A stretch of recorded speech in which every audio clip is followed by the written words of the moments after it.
while Rick says that the Major was a sinner but nobody deserves to be murdered. While all of them are being captive in a room by the soldiers, the team on the plane lands in Norway and they find the underground base.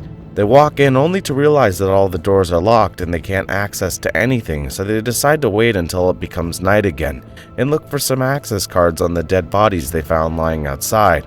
In the middle of the night, a woman whose name is Gia points a gun at them and says she is the only one alive because she is the chosen one.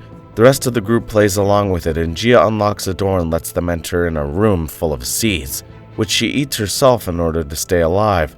Matthew and Ayaz have a chat and they say they need to take Gia with them, along with some seeds, because she is clearly mentally unstable. Back in the shelter, the soldiers throw a party for themselves and grab Horst and Rick, giving them boxing gloves and forcing them to fight each other for fun.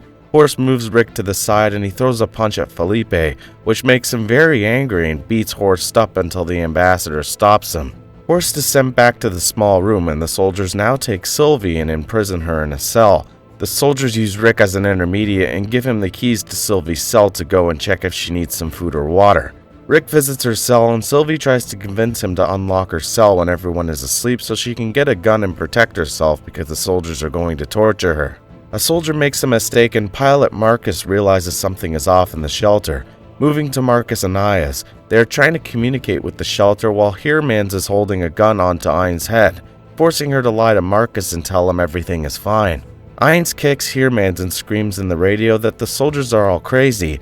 Ain's runs away and Heermans aims at her but decides to not shoot at her. Instead, he locks the shelter's door and lets Ain's die from the radiation when the sun is up. Thea puts her handbag and her cat in the trunk of a car, and then walking in the co-driver's seat and meeting with the ambassador, who tells her she has to get rid of the cat because he doesn't want to miss the flight to Bulgaria. Thea steps off and leaves her cat to her neighbors, saying that she will return tomorrow to get it back. The film cuts to the base in Norway and the team discusses what they should do. Some say they need to start flying within the next hour if they want to make it back to the shelter before the sun comes up, while some others argue about what they should do with the seeds since Gia refuses to let them take any. Back in the shelter, Rick brings some food and water to Horst and Laura and tells them that he will unlock Sylvie's cell later and she will come to get them. Laura asks Rick how he got the keys and Rick replies that the soldiers trust him and gave him the keys so he can provide food and water to them. Laura tells him to ask Heermans what he did with Ayn since the soldiers trust him. Rick asks Heermans about Ain's, and Heermans replies he has no idea where Ain's is, which makes Rick feel panicked and visit the ambassador for a chat. Rick tells him he is very worried because he thinks a crisis is going to happen, and also tells him everything about Sylvie's plan, which in turn makes the ambassador tell everything to Felipe. Back in Norway, the group tries to trick Gia into going with them by wearing face masks and telling her that she was right. The air outside is polluted and poisonous, but they can protect themselves if they wear face masks. They take Gia outside, but Ayaz and Osman have a fight which makes their masks fall off their faces, and Gia realizes they have been lying at her. She runs away, but Ayaz and Jacob grab her and tie her up inside the plane. Meanwhile, Ainz is trying to get back in the bunker, but she can't open the gate. She takes a car and drives around town. She is lucky enough to find some supplies and then listen to a helicopter flying over her. She gets in the car and follows it. When the helicopter lands, 3 Russian soldiers step off it and they ask Ainz why she and her people destroyed their planes, which makes Ainz play along in order to survive. She says they blew their planes because there are mean people back in her shelter and she tried to go against them, but they locked her out to die. She tells them she can guide them to the shelter if they help her break the gate. Indeed, she guides the Russians back in the shelter and they use an explosive mechanism to blow the gate's lock and run inside.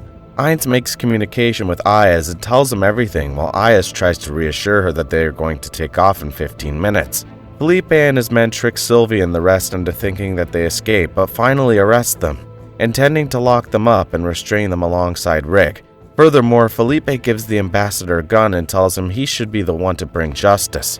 Luckily, the Russians start shooting and the soldiers run to check out what's happening, which gives Sylvie and the rest enough time to run and hide.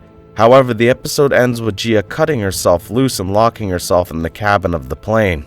She doesn't want to leave, and so she uses a fire extinguisher to break anything she can inside the cabin in order to make the plane completely useless. Sometime later, the Russians burst in and the ambassador points the gun at them, which results in them killing him. Both sides argue about who bombarded who, and Felipe says that Ainz lied to them. In the meantime, Sylvie and the others are also arrested and thrown in a room with Rick. When the soldiers bring irons as well, the group agrees they need to escape or else they are going to kill them. They say that a flamethrower would come handy, and Horse says maybe they can build one by using some battery liquids and cables. He succeeds and creates a spark of fire which melts the wire mesh above their heads, allowing them to escape through the air pipes, but in order to avoid being caught, they temporarily disable the generator and use some night vision goggles to navigate their way around and avoid coming in contact with the soldiers.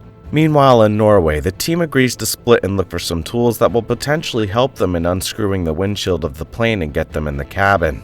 Thea tries to convince Gia to open the door and let them in, but doesn't succeed much. While Ayaz and Marcus are loading some seeds, Ayaz gets a chance and pulls his gun on him, saying that he knows what he did. A short flashback shows us that Zara and Dominic were not trapped inside the generator room by themselves, but rather Marcus was the one who closed the door on them because the Colonel had ordered him to do so in order to intimidate Zara, who always stood up to the Colonel. Marcus feels a lot of guilt, but Ayaz tells him to fall onto his knees and points his gun at him. Back in the shelter, the soldiers restore the generator, but Sylvie and the rest have gotten enough time and they reach the helicopter. While the helicopter needs some more time to take off, the soldiers have almost caught up with them and Rick decides to not feel fear for once in his life and sacrifices for the team by driving a truck directly onto the jeep that's carrying the soldiers. The season ends with Sylvie and the rest escaping under the view of an explosion and Marcus escaping from Ayaz when the latter is distracted by a man who debarked from a submarine. The last image we see is two soldiers checking upon Horse mice outside the bunker and realizing that Horse finally found a way to protect living organisms from the sun. Subscribe and hit that like button to help our channel grow. Turn the notifications on so you won't miss any of our new videos. Thanks for watching.